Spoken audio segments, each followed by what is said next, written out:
Meu querido companheiro Richard Trunca, presidente da FLCIO, queridos companheiros sindicalistas americanos, participantes desta convenção da FLCIO, é com muito prazer que eu quero dirigir umas palavras a vocês. Eu fui sindicalista, fui metalúrgico e fui presidente do Sindicato dos Metalúrgicos do ABC em São Paulo em 1975, assumi a presidência e me afastei em 1980. Era um tempo muito difícil porque nós vivíamos subordinados a uma ditadura militar.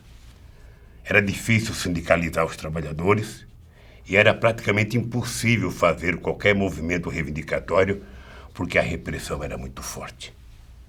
Mas foi exatamente em função dessa repressão que nós resolvemos nos rebelar e nos contrapor ao regime autoritário, fazendo as grandes greves neste país em 1978, 79 e 80 e nos anos subsequentes.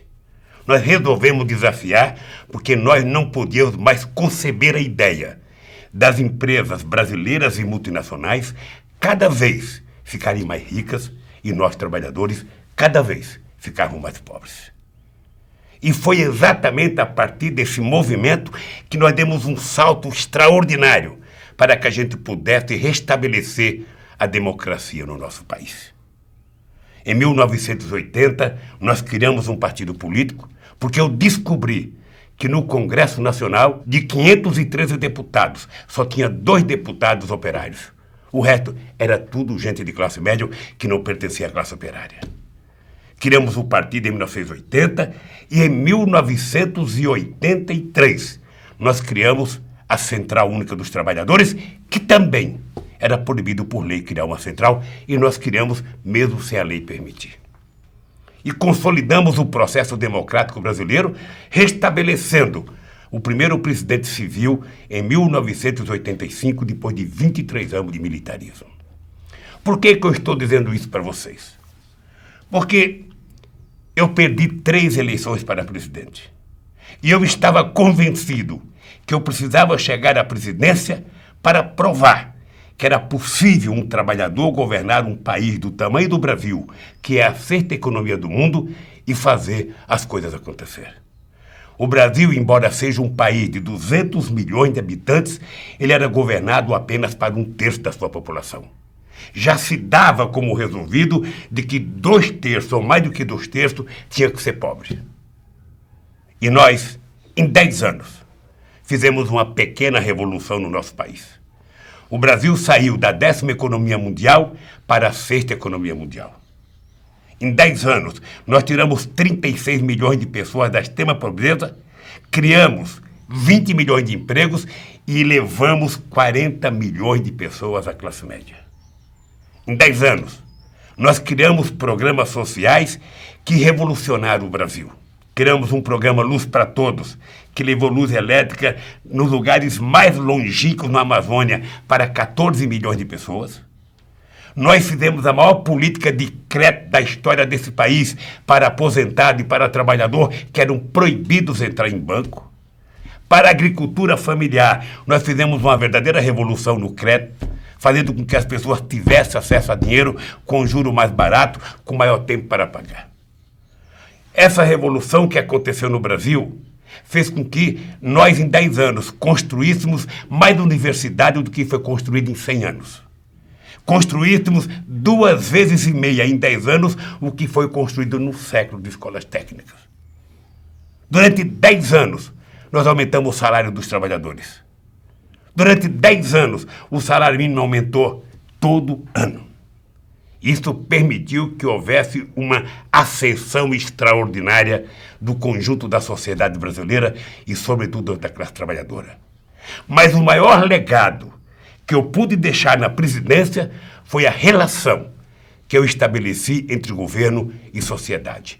Nunca na história do Brasil os trabalhadores participaram tanto das decisões como no meu governo.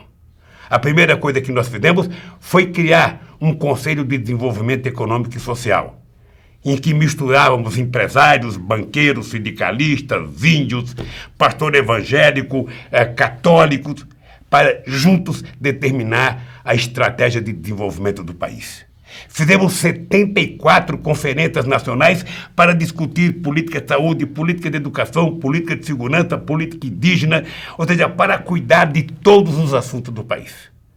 Para que a gente pudesse convencer os trabalhadores de que eles podem fazer a diferença quando eles estão no governo. A ideia básica era criar a consciência de que o trabalhador, ele não foi feito, ele não existe apenas para bater palma para os outros. Ele foi feito para ser aplaudido. E eu estava convencido que eu tinha que provar isso. E provei. Provei. E devo o sucesso do meu governo. Porque quando deixei a presidência da República, depois de sofrer a mais violenta oposição da imprensa brasileira, depois de sofrer, inclusive, tentação de cassação do meu mandato, eu provei de que o trabalhador tem mais competência para governar um país do que qualquer representante da elite desse país. Porque não basta conhecer teoricamente as coisas, é preciso sentir na consciência, na pele e no coração aquilo que o povo está passando. Foi assim que nós resolvemos a crise de 2008. Foi assim que o Brasil, embora sofra as consequências da crise que o mundo atravessa hoje, o Brasil conseguiu sofrer menos, continuou gerando empregos, continuou aumentando a renda dos trabalhadores e continuou fazendo política de transferência de renda, como nós fizemos do Bolsa Família. Essa convicção de que um trabalhador pode fazer é a certeza que eu quero passar para vocês, companheiros sindicalistas americanos. Eu fiquei surpreso, porque em 1975, eu ia na porta de fábrica em São Bernardo do Campo sindicalizar um trabalhador. No dia seguinte, o patrão mandava o trabalhador embora. Eu achei que isso era só coisa de trabalhador brasileiro e de sindicalismo brasileiro. Só coisa do governo brasileiro.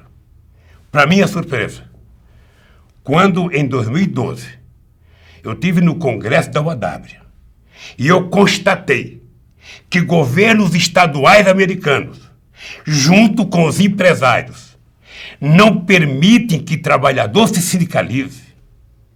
Empresas ameaçam ir para outro estado. Governadores orientam o patrão para que o trabalhador não se sindicalize. Eu não imaginava que isso pudesse acontecer na maior democracia do mundo, no país mais rico do mundo. E eu queria dizer para vocês, companheiros e companheiras, que vocês não podem, diferentemente de nós, que temos que brigar cada dia para conquistar cada dia uma parte daquilo que vocês já conquistaram há 50 anos atrás, é que vocês têm que lutar cada vez mais para não permitir que vocês percam aquilo que vocês conquistaram durante anos e anos e anos com muita luta. Essa crise econômica não é culpa de nenhum trabalhador, não é culpa de nenhum negro, de nenhum branco, não é culpa de nenhum índio. A culpa é da irresponsabilidade do sistema financeiro e dos governantes que não regularam o seu sistema financeiro. Portanto, eu quero dizer para vocês, a hora é de lutar cada vez mais. A hora é da gente dizer o seguinte: democracia não é apenas o direito de reclamar.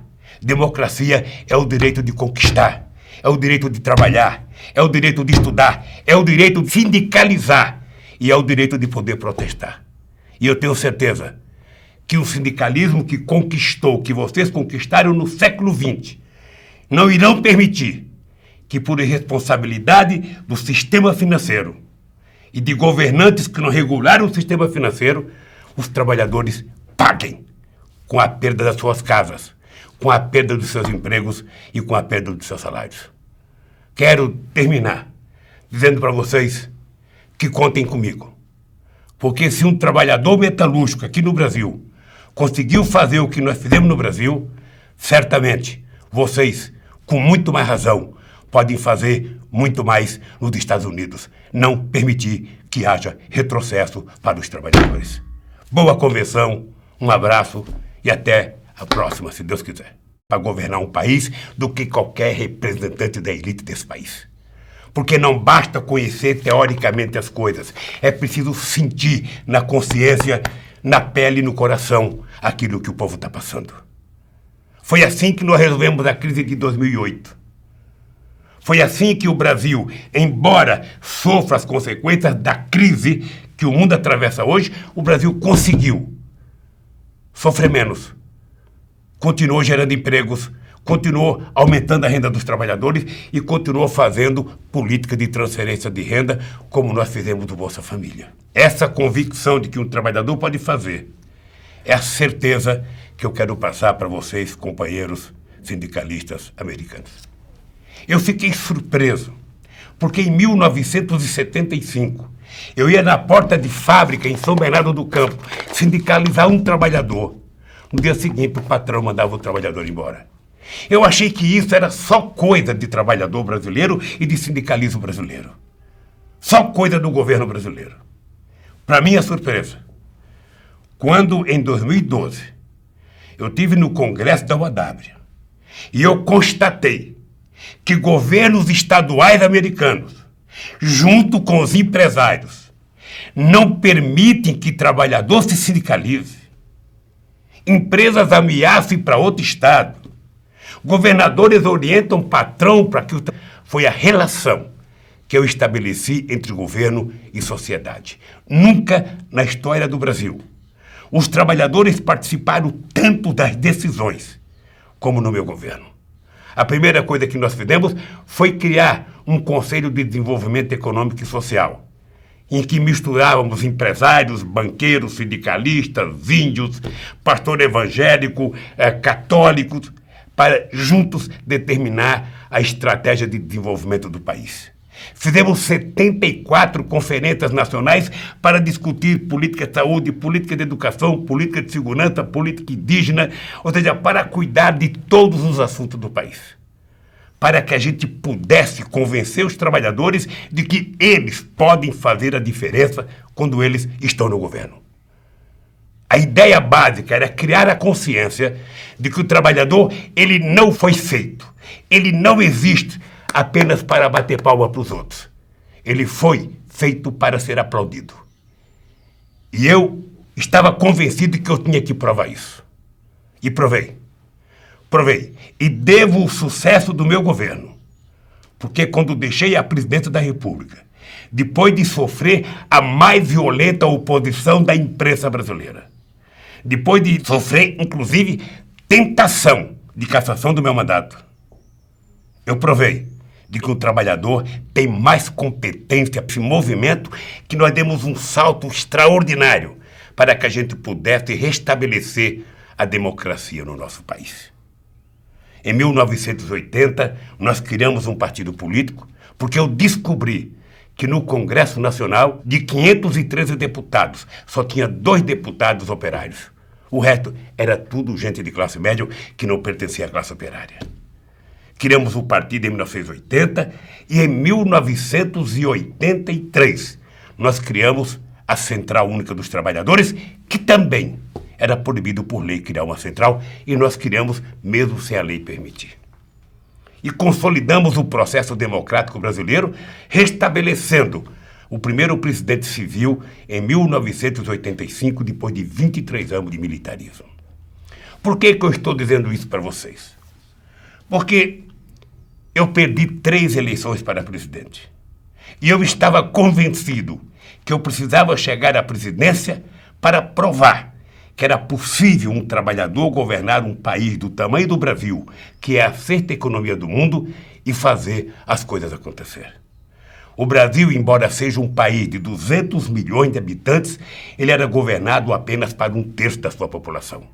Já se dava como resolvido de que 2/3, ou mais do que 2/3, tinha que ser pobre. E nós, em 10 anos, fizemos uma pequena revolução no... Meu querido companheiro Richard Trunca, presidente da FLCIO, queridos companheiros sindicalistas americanos, participantes desta convenção da FLCIO, é com muito prazer que eu quero dirigir umas palavras a vocês. Eu fui sindicalista, fui metalúrgico e fui presidente do Sindicato dos Metalúrgicos do ABC em São Paulo em 1975, assumi a presidência e me afastei em 1980. Era um tempo muito difícil porque nós vivíamos subordinados a uma ditadura militar. Era difícil sindicalizar os trabalhadores e era praticamente impossível fazer qualquer movimento reivindicatório porque a repressão era muito forte. Mas foi exatamente em função dessa repressão que nós resolvemos nos rebelar e nos contrapor ao regime autoritário, fazendo as grandes greves neste país em 1978, 79 e 80 e nos anos subsequentes. Nós resolvemos desafiar porque nós não podíamos mais conceber a ideia das empresas brasileiras e multinacionais cada vez ficarem mais ricas e nós, trabalhadores, cada vez ficarmos mais pobres. E foi exatamente a partir desse nosso país. O Brasil saiu da 10ª economia mundial para a 6ª economia mundial. Em 10 anos, nós tiramos 36 milhões de pessoas da extrema pobreza, criamos 20 milhões de empregos e levamos 40 milhões de pessoas à classe média. Em 10 anos, nós criamos programas sociais que revolucionaram o Brasil. Criamos um programa Luz para Todos, que levou luz elétrica nos lugares mais longínquos na Amazônia para 14 milhões de pessoas. Nós fizemos a maior política de crédito da história desse país para aposentado e para trabalhador que eram proibidos entrar em banco. Para a agricultura familiar, nós fizemos uma verdadeira revolução no crédito, fazendo com que as pessoas tivessem acesso a dinheiro com juro mais barato, com maior tempo para pagar. Essa revolução que aconteceu no Brasil fez com que nós, em 10 anos, construíssemos mais universidade do que foi construído em 100 anos. Construíssemos 2,5 vezes em 10 anos o que foi construído num século de escolas técnicas. Durante 10 anos, nós aumentamos o salário dos trabalhadores. Durante 10 anos, o salário mínimo aumentou todo ano. Isso permitiu que houvesse uma ascensão extraordinária do conjunto da sociedade brasileira e, sobretudo, da classe trabalhadora. Mas o maior legado que eu pude deixar na presidência